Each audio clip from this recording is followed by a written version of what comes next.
नमस्कार दोस्तों, एक बार फिर से आप सभी का मैं स्वागत करता हूं आज की अपनी अगली क्लास में।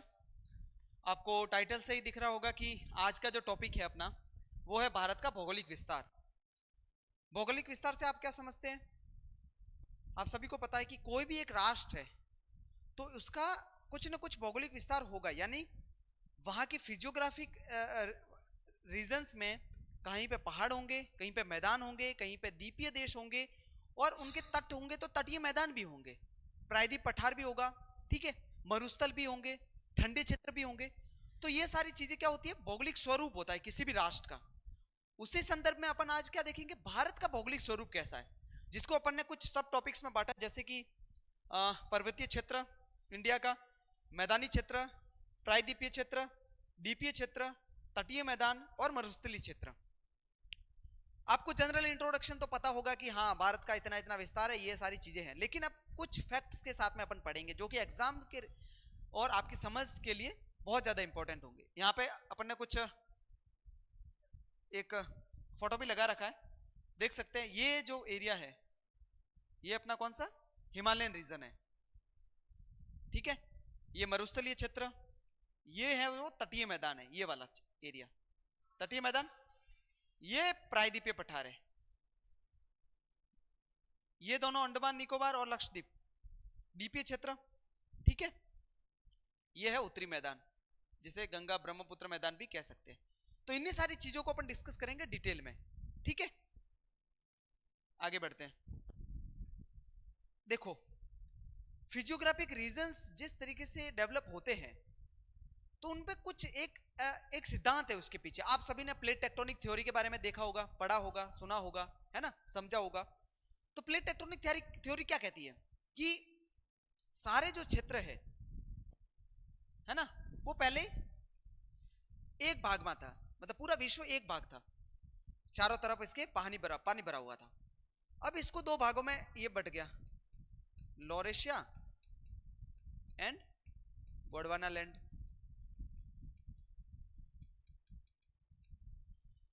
अब ये क्यों बटे, कैसे बटे, इन सारी चीजों को अपन ने थोड़ा देखा भी था पिछली क्लासेज में, लेकिन आज फिर से जानते हैं।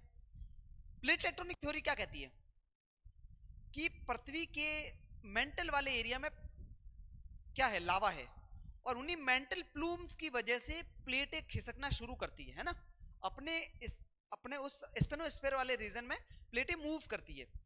उसी मूवमेंट की वजह से क्या हुआ कि ये सारे जो आज वर्तमान समय में अपन देखते हैं, नॉर्थ अमेरिका, साउथ अमेरिका, ठीक है, अफ्रीकी, यूरेशियन रीजन, ऑस्ट्रेलियन रीजन, ये सारे आज वर्तमान समय में जैसे ही अपने को दिख रहे हैं, ये पहले एक जगह पर थे, मूवमेंट की वजह से सारी चीजें अलग हुई।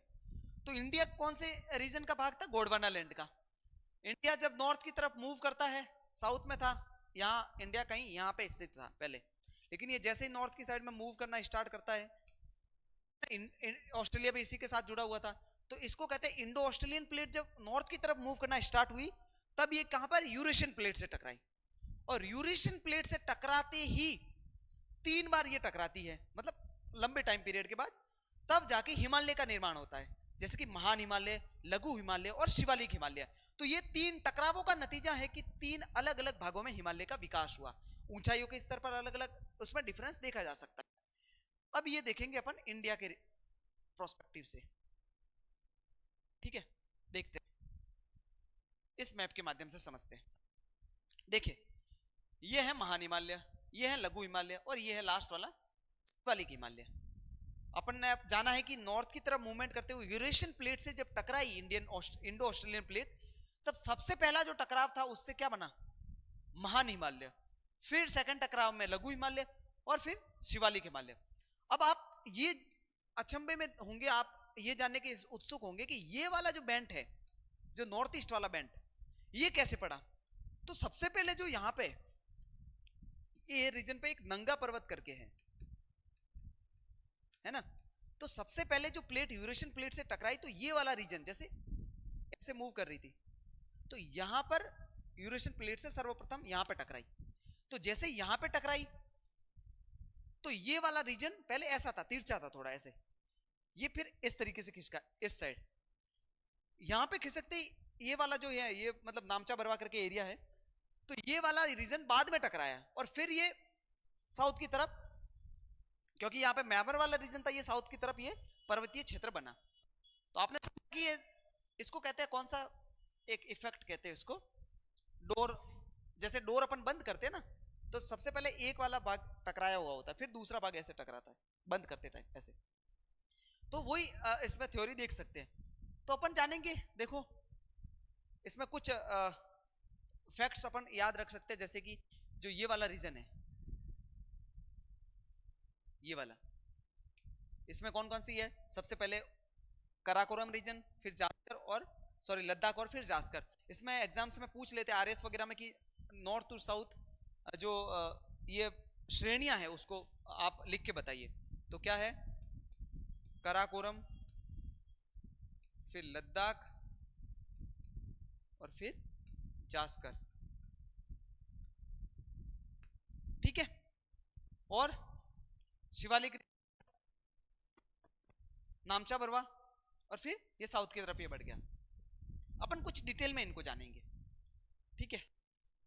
देखो हिमालयन पर्वत को सबसे पहले स्टार्ट करते हैं। आपने नॉर्थ टू साउथ देख ही लिया, डिफरेंट मतलब ऐसे इसके टाइप्स देख लिए कि महा हिमालय है, लघु हिमालय और शिवालिक हिमालय। अब ये क्या है कि देखो आपको यहाँ पे चौड़ाई ज्यादा दिख रही होगी, और जैसे ही अपन ईस्ट की साइड में जा रहे हैं चौड़ाई कम होती जा रही है। तो इसकी जो टोटल चौड़ाई है वो यहाँ पर अराउंड, आप अराउंड मानेंगे कि 400 किलोमीटर के आसपास है, और यहाँ पर जाते जाते 150 किलोमीटर तक हो जाती है। तो अगर क्वेश्चन पूछे कि भाई हिमालय की जो चौड़ाई है वो पश्चिम से पूर्व की तरफ घटती जाती है, तो एकदम सही फैक्ट है ना। अब इसकी जो लंबाई है वो टोटल कितनी है, अराउंड लंबाई कितनी है, 2400 किलोमीटर। लंबाई इसकी कितनी है, 2400 किलोमीटर,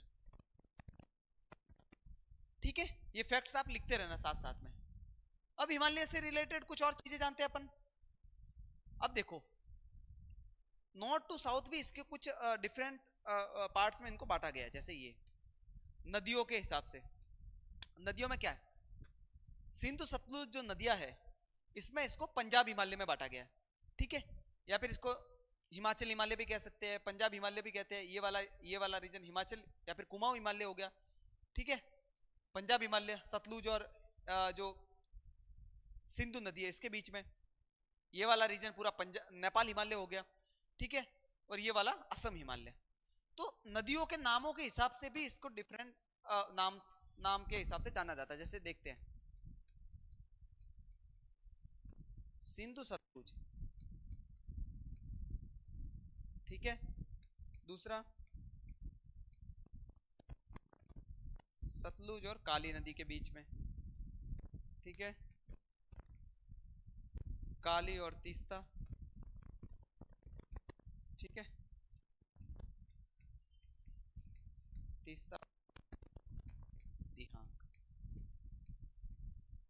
ठीक है। इन नदियों के नामों के हिसाब से अपन अलग अलग भागों में इनके नामों से जान सकते हैं, ठीक है। इसमें देखते हैं इस वाले रीजन को कौन सा हिमालय कहते हैं, पंजाब हिमालय, ठीक है। ये वाला कुमाऊं हिमालय, ये वाला नेपाल हिमालय और ये वाला हिमालय,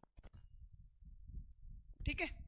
ये नदियों के नामों के हिसाब से, नदियों के बीच का जो एरिया है उसके हिसाब से। बाकी अपने नॉर्थ टू साउथ तो देख ही लिया है, एक बार आप उसको नोट डाउन कर सकते हैं, स्क्रीनशॉट भी रख सकते हैं आप, ठीक है। ये हिमालय से रिलेटेड कुछ जानकारियां होगी, है ना। अब अपन आगे बढ़ते हैं। एक नाम आता है दून करके, दून, ये क्या होता है, देखो लघु हिमालय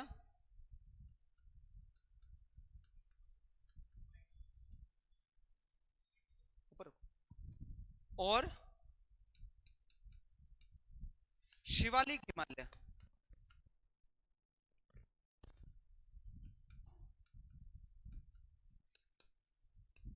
के बीच के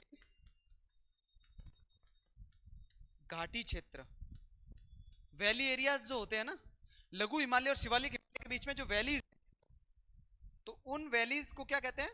दून कहते हैं।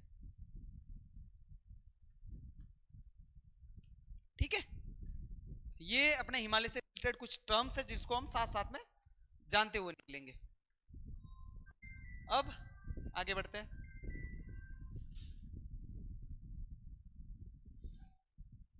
अब अपन बढ़ते हैं मैदान की तरफ, उत्तरी मैदान। आपको पता है, देखो जब हिमालय का निर्माण हुआ तो हिमालय वाला जो रीजन था, पहले यहाँ पर कौन सा सागर हुआ करता था? तैतीस सी। तो तैतीस सी जब उसका पूरा जो मलबा था, जो उसका जो पूरा सेडिमेंट्स थे, वो ऊपर उठ जाते हैं और हिमालय का निर्माण हो जाता है। जब हिमालय की ऊंचाई बढ़ गई तो उसके कंपैरेटिवली जो मैदानी क्षेत्र था, ये पहला जो एरिया था, इसकी गहराई बहुत ज्यादा बढ़ गई है ना। ये पूरा एक हाई वाला क्षेत्र हो गया। हजारों वर्षों में हिमालय से आती हुई नदियां अपने साथ में गाद, बालू लेकर आती है और इन सारे इस रीजन को बालू से भर देती है। और आज हमारे सामने जो हिमालय से आई हुई नदियों द्वारा जो लाया हुआ गाद है, उससे बना हुआ उत्तरी मैदान अपन देख सकते हैं। ठीक है, अब उत्तरी मैदान में कुछ टर्म्स हैं जिसको अपन जानेंगे। ठीक है, पहली बात तो ये वेस्ट टू ईस्ट, इसकी चौड़ाई क्या होती है? बढ़ती हुई जाती है, घटती हुई जाती है? बढ़ती हुई जाती है। ठीक है, अराउंड 2400-2500 किलोमीटर के आसपास इसकी लंबाई है। और जो चौड़ाई है, चौड़ाई भी अलग अलग है। मान लो कि 400 किलोमीटर यहां पर है, कौन से रीजन में? इस वाले रीजन में। और इधर 150-200 किलोमीटर, सॉरी मैंने गलत बोल दिया था शायद। वेस्ट साइड में इसकी चौड़ाई ज्यादा है और इस साइड में इसकी चौड़ाई घटती हुई जाती है, 150 किलोमीटर से 400 किलोमीटर के आसपास। अब देख लिए कुछ टर्म्स है जिसको अपन अभी जानेंगे कि हाँ मैदानी क्षेत्र में क्या क्या चीजें होती है। सबसे पहले बाबर, खादर, बांगर,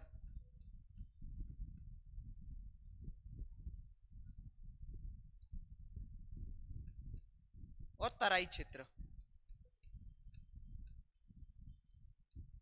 ठीक है, अब ये क्या होता है? देखो जब नदियां पहाड़ों से आती है तो अपने साथ में बहुत सारे सेडिमेंट्स लेकर के आती है। तो नदियों जब पहाड़ों से उतरती है तो उनकी स्पीड बहुत ज्यादा होती है, उनमें एनर्जी ज्यादा होती है, तो बड़े बड़े सेडिमेंट्स को भी अपने साथ में लेकर के चल सकती है। तो बड़े बड़े बोल्डर्स साथ में लेकर आती है। लेकिन जैसे ही वो मैदानी क्षेत्रों में प्रवेश करती है, उसकी क्षमता कम हो जाती है कि वो बड़े बड़े बोल्डर्स को लेकर के आगे बढ़े। तो सारे इस वाले रीजन में बड़े बड़े बोल्डर्स जो है, ये वाला जैसे हिमालय और जहां पर मैदान स्टार्ट होते हैं, यहां पर सारे बोल्डर्स को जमा कर देती है। ठीक है, अब यहां पे क्या हो जाती है? नदियां लुप्त हो जाती है दिखना, क्योंकि बड़े बड़े पत्थर पड़े हैं, उसके बीच से पानी निकल रहा है, तो पानी नहीं दिखेगा, बोल्डर्स दिखेंगे। तो ये वाला रीजन कौन सा होता है? भाबर, है ना, भाबर वाला रीजन। जैसे ही भाबर एरिया से निकलती है नदियां और फिर हल्का सा ऐसे पूरा दलदली क्षेत्र बन जाता है और वहां पर नदियां फिर से दिखना शुरू हो जाती है, ये सेकंड वाला रीजन, इसको बोलेंगे तराई। ठीक है, अब खादर और बांगर क्या होते हैं? खादर और बांगर होते हैं बाढ़ के मैदान, यानी कि नदियां पहले कभी बाढ़ आई थी तो नदियां अपने गाद को बहुत विस्तारित रूप में फैला देती है ना। और जो नए मैदान होते हैं बाढ़ के मैदान, और कुछ पुराने मैदान होते हैं, नदी जब अपने बड़े एरियाज में जब चलती थी तो वहां तक पहुंची हुई जो गाद है, वो एक तो बाढ़ का मैदान होता है, और एक नई जो मतलब हर साल नई गाद लाके जमा करती है, वो होती है नया जो बाढ़ मैदान है ये। तो खादर और बांगर वही है ना।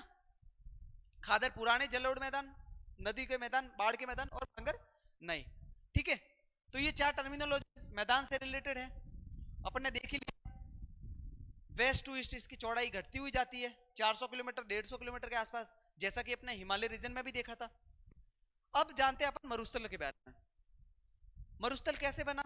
मरुस्थल किसे कहते हैं? देखो मरुस्थल वो एरियाज होते हैं जहां पर एक तो वनस्पति की कमी होती है, और दूसरा टेम्परेचर बहुत ज्यादा होता है, तीसरा आर्द्रता की कमी होती है। आर्द्रता की कमी की वजह से वनस्पति नहीं पनप पाती है, और टेम्परेचर भी उस एरिया का ज्यादा हो जाता है। तो भारतीय मरुस्थल, ठीक है, वही अरेबियन और जो ईरानियन मरुस्थल है उन्हीं का एक्सटेंड पार्ट है। ठीक है, इसमें ये अरावली पर्वत श्रेणी भी है ना। ये भी एक मेन रीजन है, क्योंकि ये जो बंगाल की खाड़ी की जो मानसूनी हवाएं हैं उनको रोक लेती है, इसकी वजह से इसके जो वेस्टर्न एरियाज में बारिश नहीं हो पाती, इसलिए मैदान, अच्छे मैदान या फिर जंगलों की जगह पर मरुस्थल बन गए।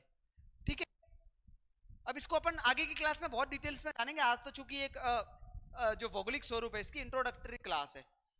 दक्कन का पठार कहां से स्टार्ट होता है? विंध्याचल श्रेणी से स्टार्ट होकर के साउथ में अनाईमुड़ी तक। ठीक है, इस वाले रीजन को प्रायद्वीपीय पठार कहते हैं। और इसका निर्माण कैसे हुआ? जब Indian plate, Indo Australian plate north की तरफ मूवमेंट कर रही थी, तब एक हॉटस्पॉट आता था, रीयूनियन हॉटस्पॉट करके था। क्या नाम था उसका? Reunion hotspot. हॉटस्पॉट क्या होता है? जब लावा मेंटल से आया हुआ लावा जब पृथ्वी की भूपर्पटी को तोड़ करके सतह पर आता है तो उसको क्या कहते हैं? हॉटस्पॉट। अब रीयूनियन हॉटस्पॉट इस वाले रीजन में विस्फोट हो जाता है, तब जाके ये सारा जो लावा जम जाता है और ये प्रायद्वीपीय पठार का निर्माण करता है। इसमें बहुत सारी डिटेल में अपन एक एक टॉपिक को पढ़ेंगे, सारी चीजों को डिटेल में जानेंगे। ठीक है, अब ये है द्वीपीय क्षेत्र, लक्षद्वीप और अंडमान निकोबार। अंडमान निकोबार तो मोस्टली अपन कहते हैं कि जो अरोका नियोमा वाली जो पर्वतीय श्रेणी है ये वाली, इसका ही एक्सटेंडेड फॉर्म है। लेकिन लक्षद्वीप क्या है? प्रवाल द्वीपों से बना हुआ। प्रवाल क्या होता है? जीव होते हैं, जब वो मर जाते हैं तो एक कैल्शियम कार्बोनेट टाइप की चट्टाने बना देते हैं ना, चूना जैसे होता है ना, चूना टाइप की मटेरियल बना देते हैं और उसी वजह से ये लक्षद्वीप बने हैं। ठीक है, प्रवाल द्वीपों से बने। इसको आगे अपन और भी टॉपिक्स में कवर करते रहेंगे। तटीय मैदान क्या है? मतलब ईस्टर्न और वेस्टर्न घाट और समुद्र के मध्य में जो जगह है वहां पर कुछ मैदानी क्षेत्र मतलब बने, इन्हीं को कहते हैं पश्चिमी घाट और अरब सागर के बीच में पश्चिमी मैदान, पश्चिमी तटीय मैदान, और पूर्वी घाट और बंगाल की खाड़ी के मध्य में पूर्वी घाट मैदान। ठीक है, और सारी चीजें लगभग कवर कर ही दी है। आगे देखते हैं एक बार। देखो ये कुछ फैक्ट्स है, इसको देख लेना आप कि इंडिया में जो हाईएस्ट पीक है वो कौन कौन सी है। ये सारी नेपाल की है। ठीक है, फिर ये सारी इंडिया की। तो आप इनको एक बार एग्जाम के हिसाब से, एग्जाम की इंपॉर्टेंस को देखते हुए इनको एक बार आप रिवाइज कर लेना, नोट्स बना लेना। ये सारे एनसीईआरटी से उठाए गए फैक्ट्स है, तो कोई वो भी इशू नहीं है कि गलत हो सही हो, है ना। तो अपन ने देखो आज जाना प्लेट संचरण, प्लेट टेक्टोनिक थ्योरी से इंडिया का कैसे निर्माण हुआ, इसमें कैसे कैसे इसके फिजियोग्राफिक रीजन डेवलप हुए, पर्वतीय क्षेत्रों को जाना। ठीक है, मैदानी क्षेत्र, प्रायद्वीपीय पठार के एरिया को जाना अपन ने। ठीक है, द्वीपीय क्षेत्र देखा अपन ने, तटीय मैदान देखे और मरुस्थलीय क्षेत्र देखे। तो ये सारी चीजें अपन ने अभी तो ज्यादा डिटेल में नहीं जाना, संक्षिप्त रूप में इस सारी चीजों को पढ़ा है। लेकिन नेक्स्ट क्लासेस में अपन इन सारे टॉपिक को, एक एक टॉपिक को बड़े आराम से समझेंगे। एग्जाम में किस तरीके से ये सारी चीजें इंपॉर्टेंट, उनके फैक्ट्स क्या क्या है, पीवाईक्यूज को भी आपके सामने रख करके इन चीजों को डेवलप करेंगे अपन अपने एग्जाम के लिए। ठीक है, तो आपको अगर क्लासेस अच्छी लग रही है तो जरूर सपोर्ट करना है आपको। बाकी लगातार हमारे साथ में बने रहना है, अपन जुड़े रहेंगे। आज की क्लास में इतना ही, अगली क्लासेस में मिलेंगे और भी अच्छे टॉपिक्स के साथ में। ठीक है, अपने इंडियन ज्योग्राफी की इसी सेशन में सारी कवर करेंगे। तो मिलते हैं अगली क्लास में, तब तक जय हिंद, जय भारत।